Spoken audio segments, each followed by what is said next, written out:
Hello दोस्तों, good evening. कैसे उम्मीद करता हूँ आप लोग बहुत अच्छे होंगे। मैं आप लोग एडवोकेट सुनील कुमार यादव अपने यूट्यूब चैनल में आप सबका स्वागत करता हूँ। जी हाँ दोस्तों, आज इस वीडियो के माध्यम से हम लोग जानने वाले हैं।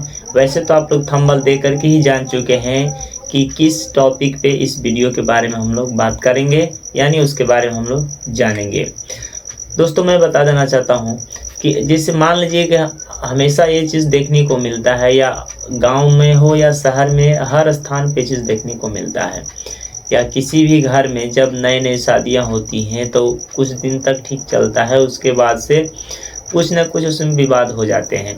तो प्रत्येक आपको यूट्यूब पर ये वीडियो ज़रूर मिलेगा कि अगर यदि मान लीजिए पति द्वारा प्रताड़ित किया गया, अगर किया जाता है पत्नी को, तो उसे मुकदमा कर देना चाहिए, या उसे हिंदू मैरिज एक्ट 1955 के तहत धारा जो 13B है उसको दायर करना चाहिए। यानी तलाक के लिए दायर कर सकते हैं या मेंटेनेंस के लिए दायर कर सकते हैं। इस तरह की वीडियो आपको पूरा यूट्यूब आपको मिल जाएंगे।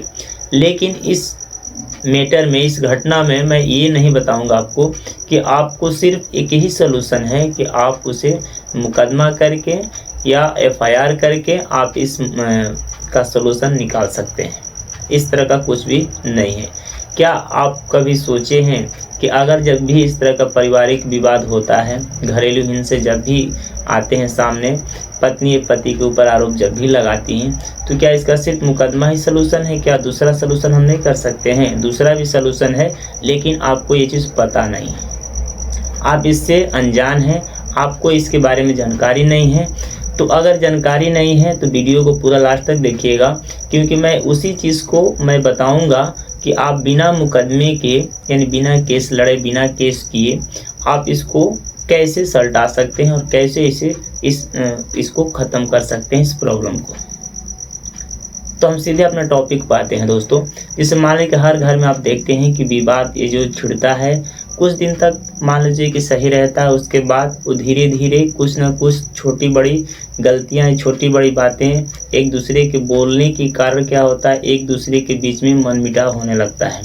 और आए समय में देखने को मिलता है कि 100 में 80% यह केस पूरा हर न्यायालय में देखने को आपको मिलता है, या आप भी कभी जाते होंगे न्यायालय में तो इस चीज़ को गौर करते होंगे कि सब केसों से ज़्यादा परिवार न्यायालय में ही केस देखने को क्यों मिलता है। इसका मुख्य कारण ये है दोस्तों कि सबके पास ये सहने की क्षमता नहीं है, यानी दूसरी बात कि वह इसके बारे में नहीं जानते हैं। सिर्फ जो हमारे सामने आया कि हम उसे क्या करेंगे, उसे मुकदमा कर देंगे, बाकी सारी कुछ प्रॉब्लम सॉल्व हो जाएंगी। तो सिर्फ मुकदमा ही इसका सॉल्व नहीं है दोस्तों। तो जब भी इस तरह का परिवार में किसी प्रकार का विवाद होता है, या पति पत्नी के बीच में जब भी कोई इस प्रकार का झगड़ा होता है, तो वह झगड़ा को हम कैसे सॉर्ट आउट कर दें, कैसे उसको ख़त्म कर दें, उसके लिए सबसे सहज और सबसे सिंपल मैं ट्रिक लेकर के आया हूँ। आप चाहें तो इसको अपने जीवन में यूज कीजिए और देखिए कि इससे आपको कितना फ़ायदा मिलता है। जी हाँ दोस्तों, सबसे पहला होगा पॉइंट ये है संवेदनशीलता। संवेदनशीलता का आप लोग नाम सुने होंगे। संवेदनशीलता का अर्थ ये होता है कि जब भी आपके परिवार में किसी प्रकार का मनमुटाव या किसी प्रकार का झगड़ा, मान लीजिए पति पत्नी के बीच में, अक्सर ये जो चलता है अक्सर पति पत्नी के बीच में ही चलता है। तो जब भी पति या पत्नी के बीच में किसी प्रकार का मनमुटाव हो, किसी प्रकार का झगड़ा हो, किसी प्रकार का शब्द अगर पति गाली देता है या कुछ ऐसा काम करता है जिससे आपके मन को ठेस पहुंचता है, तो उस समय आपको क्या काम करना है, उस समय आपको साइलेंट यानी चुपचाप हो जाना है, अपने आप को संवेदनशीलता कर लेना है और उसको आपको ऐसे सॉर्ट आउट करना है जैसे जब जब जैसे मान लीजिए पति आपको कुछ गालियां दे रहे हैं, कुछ डांट रहे हैं, कुछ उल्टा सीधा बोल रहे हैं, तो उस समय आपको कुछ बोलना नहीं है, आपको उस समय साइलेंट रहना है। जैसे उनका गुस्सा शांत हो जाता है, उस समय आपको क्या करना है, अपने पति अपने परिवार को लेकर के बैठकर संवेदनशीलता कुछ बातें करनी है। उस चीज़ को आपको समझना है कि आखिर ये चीज़ हमें क्यों ऐसा कर रहे हैं, क्यों हमें ऐसा बोल रहे हैं, क्यों हमें ऐसा गाली दे रहे हैं। तो पहला पॉइंट आपको काम करना है संवेदनशीलता होना, यानी उस प्रॉब्लम को समझना और उस प्रॉब्लम को समझ करके और अपने परिवार के अंदर इसका निवारण खोजना। दूसरी बात कि उसे आपको ये जानना होगा कि किस कारण वजह से इस तरह की प्रॉब्लम हमारे साथ हो रहा है। अगर ये पहला पॉइंट समझ में आ गया तो हम दूसरा पॉइंट है संवाद। संवाद करना। संवाद का मतलब ये होता है कि आप जब संवेदनशील हो जाएं तो उसके बाद आपको संवाद करना है, यानी उस चीज़ को समझिए कारण को, और कारण को समझने के बाद उसे प्रयास कीजिए कि हम उसे दूर करें। जैसे सपोज मानिए कि पति पत्नी के बीच में अक्सर छोटी छोटी बातें होती रहती हैं, तो उसमें आपको क्या करना है, जैसे मान लीजिए कि आपको ये समझना होगा कि पति के अंदर ये गलती है और उल्टे हमें ये डांट रहे हैं, तो उस समय पति को चीज़ समझना होगा, अपने कारण को खोजना होगा कि हम किस वजह से उनको डांटे हैं, उसको गालियाँ दी, उसको बोले हैं। तो अगर उन्हें पता चल गया कि ये कमी हमारे अंदर है, यानी जो भी कारण है ये हमारे वजह से हुआ है, तो उसे क्या करना है, सामने बैठ करके और उस कारण को क्या करना होगा, दूर करना होगा। उसे संवाद करना होगा। संवाद, उसे बातचीत कीजिए, उसका कारण खोजिए और खोजने के बाद उसे कारण को दूर करने का प्रयास कीजिए। तो पहला आपको संवेदनशील होना है, दूसरा आपको संवाद करना है, यानी उसके साथ बातचीत करना है। उस विषय पर आपको क्या करना है, बातचीत करना है, और बातचीत करके उस प्रॉब्लम को क्या करना है, दूर करना है। ऐसा नहीं कि आप बिना समझे कुछ भी आप बोल सकते हैं, ऐसा नहीं। जब भी कोई विवाद होता है तो विवाद के पीछे कुछ न कुछ कारण जरूर होते हैं, जो कि उस कारण से लोग अनजान रहते हैं, और यही कारण होता है कि लोग बिना काम का अपना जीवन बर्बाद कर लेते हैं केस मुकदमा करके। आई होप कि दूसरा पॉइंट भी आपको समझ में आ गया होगा। अगर दूसरा पॉइंट समझ में आ गया होगा तो हम तीसरे पॉइंट की तरफ चलते हैं। पॉइंट क्या है, समर्थन। अब समर्थन हमें क्या करना है, जैसे मान लीजिए कि अब जब भी पति पत्नी के बीच में झगड़ा होता है, तो जिससे आपको पता चल गया कि किस वजह से झगड़ा होता है। इसे मान लीजिए एक छोटा सा एग्जांपल देते हैं। जैसे मान लीजिए कि पत्नी को ज़रूरत है कुछ पैसे की और उस समय आप पैसे नहीं दे रहे हैं।